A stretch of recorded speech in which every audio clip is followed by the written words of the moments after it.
তোমরা কেমন আছো? নিশ্চয়ই ভালো আছো। আমিও ভালো আছি। আমার ছোট সঙ্গে ব্লগের পক্ষ থেকে তোমাদের সবাইকে জানাই অনেক অনেক ভালোবাসা আর স্বাগতম। তো বন্ধুরা, তোমরা পুরো ভিডিওটা দেখতে থাকো আর আমার পাশে থেকো। আই হোপ তোমাদের এই ভিডিওটা অনেক ভালো লাগবে। বন্ধুরা, এখন আমি বানাবো ডিম অমলেট, তো তোমরা দেখতে থাকো। তো এখানে আমি ব্রেডগুলোকে স্লাইস করে কেটে রেখে দিয়েছি আর এখানে ডিমটাকে গুলিয়ে নিয়েছি। তো এটা আমি বাবুর জন্য করব, এই জন্য এরকম করে করছি। তো বন্ধুরা, ব্রেডগুলো আমি যখন ডিমের ভিতর দিয়ে চারটায় দিয়েছি, তো তখন আমার ভিডিও করতে মনে ছিল না, এই জন্য ভিডিও নেওয়া হয়নি। তো আমার একটা পাশ হয়ে গেছে, আর একটা পাশ উল্টে দিচ্ছি। তো বন্ধুরা, আমার আর একটা সাইডও হয়ে গেছে।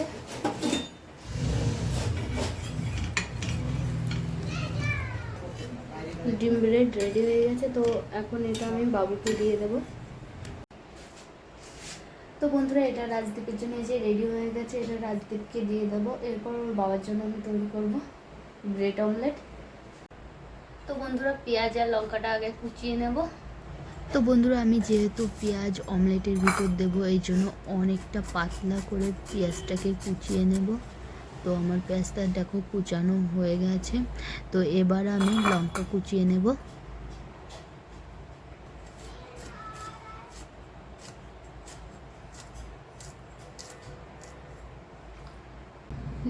ডিমগুলো এবার ভেঙে লঙ্কা আর পেঁয়াজ কুচির মধ্যে দিয়ে দেব।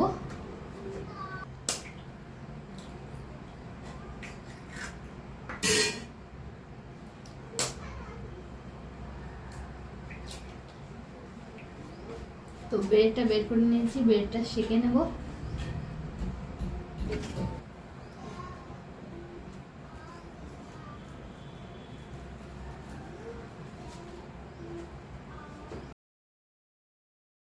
তো বন্ধুরা, ব্রেডের একটা পাশ আমার সেঁকে নেওয়া হয়ে গেছে। তো আমি আর একটা পাশও সেঁকে নেব এভাবে।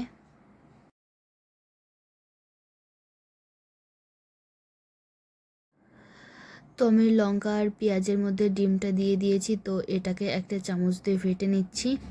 তো আমার ফেটে নেওয়া হয়ে গেছে। আর এখন ব্রেডগুলো নামিয়ে নেব চারটা থেকে। তো ব্রেড নামানোর পর চারটায় তেল দিয়ে দিচ্ছি। তো তেলটা একটু গরম হলে ডিম দিয়ে দেব।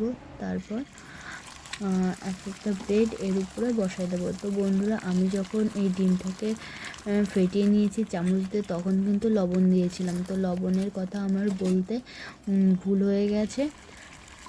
তো দেখো, একটা ব্রেড দিয়ে দিয়েছি। তো এখন আর একটা ব্রেডও দিয়ে দেব। তো এবার আমি ব্রেড দুটোকে উল্টিয়ে দেব।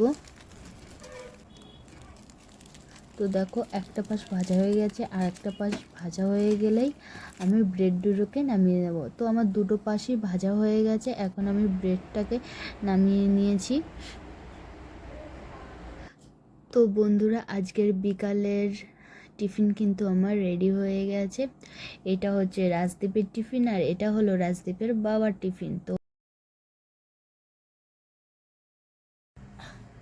তো বন্ধুরা, আজকে কাঠের জালে করব চিকেন কষার সঙ্গে লুচি। তো লুচিটা করার জন্য আগে ময়দাটা মেখে নিই।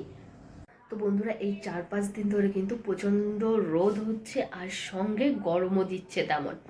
আর এই প্রচণ্ড গরমে কিন্তু আমার ঠান্ডা লেগে গেছে আর সর্দিও হয়েছে খুব। তো চলো, ময়দাটা মাখার জন্য ময়দার প্যাকেটটা নিয়ে নিই। তো বন্ধুরা, এই যে হচ্ছে ময়দার প্যাকেট। তো চলো ময়দাটা মাখা যাক।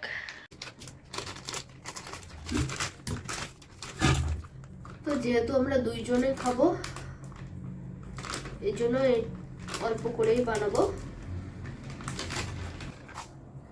তো বন্ধুরা, আমি ময়দার ভিতরে একটু কালো জিরে দিয়ে দিচ্ছি। তো এবার দিয়ে দিচ্ছি লবণ, এবার দিয়ে দিচ্ছি তেল। তো এবার আমি এটাকে একটু মাখিয়ে এর ভিতর দিয়ে দেব জল।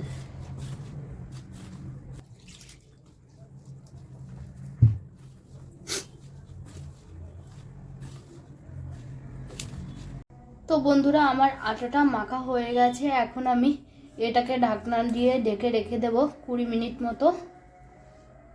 তো বন্ধুরা, এখন আমি মাংস রান্নার জন্য আদা, রসুন, পেঁয়াজ, আলু সমস্ত কিছু কেটে নেব। তো বন্ধুরা এখানে আমি আদা রসুন পেঁয়াজ সব কেটে নিয়েছি। তো বন্ধুরা আমি কিন্তু লুচিটা ঘরের ভিতর করে নিয়েছি, আর ভাবলাম চিকেন কষাটা বাইরে কাঠের জালে মাটির কড়াইতে রান্না করি, যাতে করে চিকেন কষাটা খেতে অনেকটা ভালো লাগে। তো আজকে চিকেন কষাটা আমি কিন্তু পুরোটাই কাঁচা লঙ্কা দিয়ে কষি, এখানে আমি কোনো শুকনো লঙ্কা ব্যবহার করিনি। তো তোমরা কে কে এরকম কাঁচা লঙ্কা দিয়ে চিকেন কষা করো তো আমাকে জানিও। তো বন্ধুরা তোমরা কে কে এরকম মাটির কড়াইতে কাঠের জালে চিকেন কষা খেতে চাও তো জলদি জলদি আমাদের বাড়িতে চলে আসো, আমি চিকেন কষা করছি, সবাই মিলে একসঙ্গে খাবো। তো বন্ধুরা তোমরা দেখো ছিম গাছের পাতাগুলো কিভাবে রাত্রেবেলা নুয়ে পড়েছে, আবার কিন্তু সূর্যের আলো পেলে দিনের বেলা এগুলো সতেজ হয়ে যায়।